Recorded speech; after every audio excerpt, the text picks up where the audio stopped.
It might not be unusual that you might encounter a situation where your opponent is larger, more aggressive, has a bigger or heavier weapon. To recover from being beaten down to the ground slowly like he's cutting wood and try to regain the momentum of the fight, simple technique. It's very similar to our punch-down defense, where you've been punched down and you're going unarmed. The only difference is now we have a stick, which makes it a little bit easier, okay? If I'm standing here and Marty starts to really get aggressive and he's having an effect, and I just can't withstand the pressure from his attack, all I want to do is remember the trick, elbow down. From here, the minute he strikes me, at the moment I decide to attack, wham, you're going to drive right in here in the peroneal nerve. Anywhere in here as hard as you can. So I'm just going from here, straight down. The minute that happens, you're going to push right down at that 45-degree angle. Here's your first target as you start to get up. Wham! And then you're just going to continue to do whatever you need to do to regain control of the fight. Okay, so it looks something like this.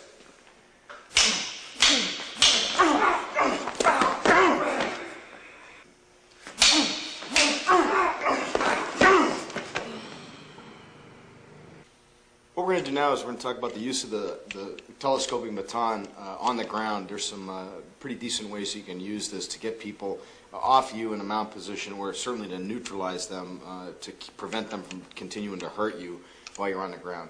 And they don't require a full-on open. I mean, you can have a low velocity kind of just flop open where it's kind of like this, it hasn't locked open. That's not really what you're concerned about. What you're concerned about is just getting the weapon so that it's long.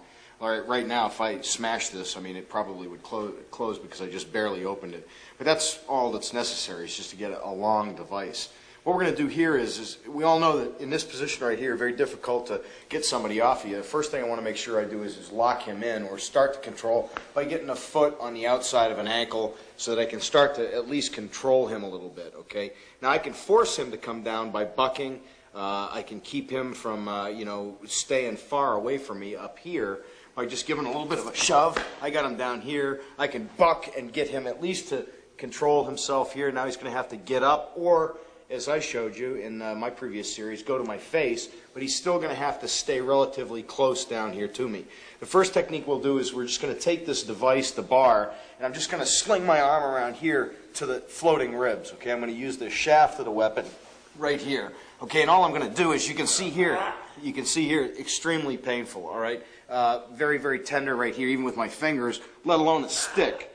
Okay, now all I'm going to do is I'm going to use the off foot. I'm going to trap this leg. I'm going to use the off foot to kind of help push, and I'm just going to pull here.